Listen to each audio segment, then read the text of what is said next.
So in this episode, we will look at YAHAWAH and the four elements, right? So when you're dealing with creation, first you have to understand there's a difference between creating something and making something. Because in English culture, we confuse these two words a lot. Create something is you create out of nothing.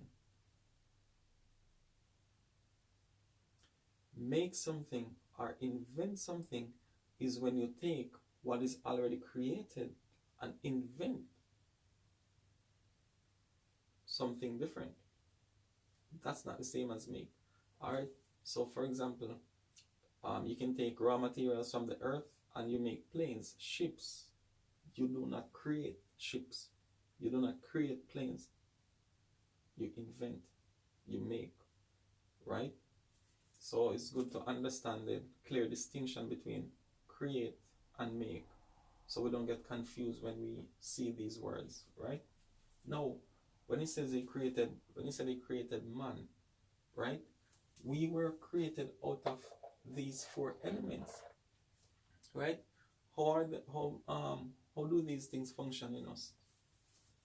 The earth represents your physical, fire represents your spiritual, air represents your mental, water represents your emotional, right? So these four states are always changing. 3 remains dormant and 1 is pre-dormant. So you can have earth, water, and fire, but the predominant one in a particular situation or at a particular moment is air. You have to know when these are changing, otherwise you will be changing or your character will be changing and you do not know. And this is why we do things subconsciously, right? So if you look at your annual sign, the problem with that is, for example, you might be a fire person. When you look at your annual sign, what you will notice is that it says fire. But the question is, are you fire all throughout the year? No, this is just only one time. But what happened to the other 11 months? And even in the very same month, guess what?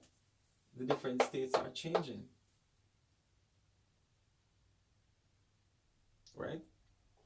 So you'll find that in the summertime when it's hot and so forth, you're more excited, you're more enthusiastic about doing things, about going out, about doing this, doing that.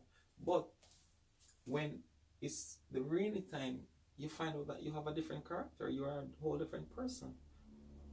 You more want to relax, to be reserved, tune into yourself, praying, and all of these things, caring. You're more nurturing. This is when your water element is more predominant, right? When your earth element is more predominant is when you really want to get things done. You want to do things. You are fixed on what you're doing. You're not taking any crap.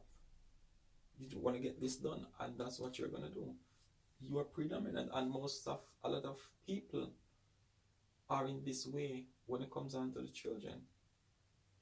Sometimes we don't have the motivations to do things for ourselves, but for the children, this element chips in, right? Or sometimes you can't do it for yourself, but you'll do it for your wife or your husband or other people, right?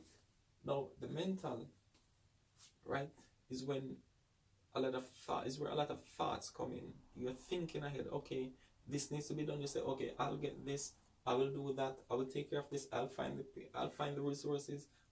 You come up with all of this. This is your element being predominant. So these are constantly changing because what? The constellations are constantly changing.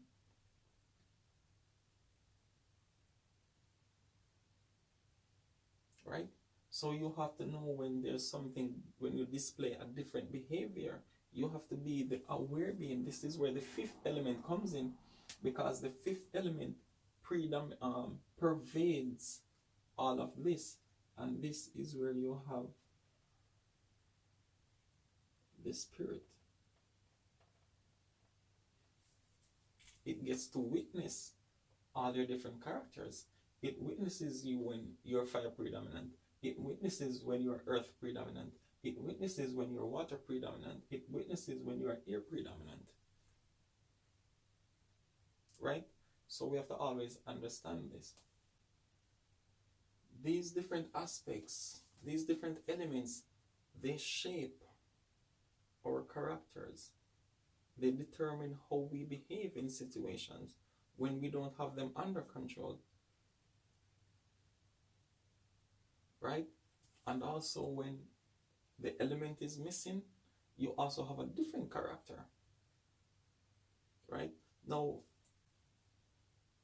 when you're dealing with certain attributes of the spirit, guess what? They function here as well. For example, the Messiah, when he was going around, right? He could feel the pain of all the people. He could see their cry. He could get into that spirit of compassion. And he's moved with compassion for these people. What element was predominant there? He had a high water element. That's why he cared about these people. When you don't have much of that, guess what? You'll be going around like, okay, so what? They're sick, they're poor, so what? This is when the not much water element is there. So your compassion, your grace, and your mercy is very limited. Right? Now, what about a person who is low on the air element? Now, when it comes to the air element, right? When you don't have much air element, what happens is that it makes you less interested in having conversations with people. It makes you less sociable. It makes you more isolate yourself and be introverted or not interested in certain things, like social groups, social conversations, social meetings. In terms of relationship, you have more difficulties because of what? Communication. When you have much of this element, when much of it is present, guess what? It makes you more enthusiastic to have intellectual conversations. It makes you want to talk. It makes you want to share ideas, share your thoughts. You're open to hear what a person is saying, to be involved. When your fire element is low, guess what? You're more in a state of avoidance. It makes you want to escape. You want to run away from things. It's like you cannot stand up to speak for yourself. You avoid things that appear like conflicts, appear to be conflicts, or that you perceive as conflicts, or can lead to that. So it's just like discussing something that is contrary to what you believe. You don't want to be involved in that. Now, when you have much of this element, guess what? You will stand up and face it. You are proud to express. You don't have a fear of what people may think of you, or what people may think of your understanding or how you look at things. You don't have that fear anymore, because your fire element is balanced. You have much of it. Right? Now with the earth, guess what? It's the same when it comes down to what you do. When you have much of it, you are flexible, you are willing to do what you need to do. You are not shy about getting things done. Your ability to do things is high. When it's not much, when you don't have much of this element, guess what? It is the opposite. You just stay in and don't do anything. You might talk about it. You might say, okay, I want to do this, I want to do that, but you will never make the first move. Right? So these show up in different ways in our behaviors. So we have to always be paying attention so we can know when our characters are changing, because it can change without you being aware.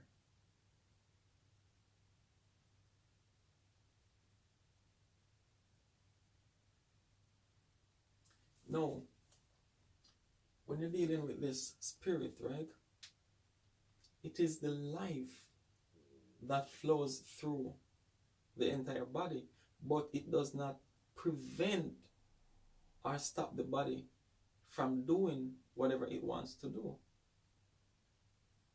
This is again why we have an intellect to discern, so we can discern between what is morally right and morally wrong. So it's just like you have a car, right? There's gas in the car. However, the gas being in the car does not stop the car from going left or going right, or doesn't have the ability to keep it straight on the road under control. It is just there. That means if the car needs to move, the gas has to be inside. However, it is you behind the steering wheel have to prevent the car from going left and going right. So it's the same with our minds and bodies. We are the spirit that is inside. We are the engine that is inside.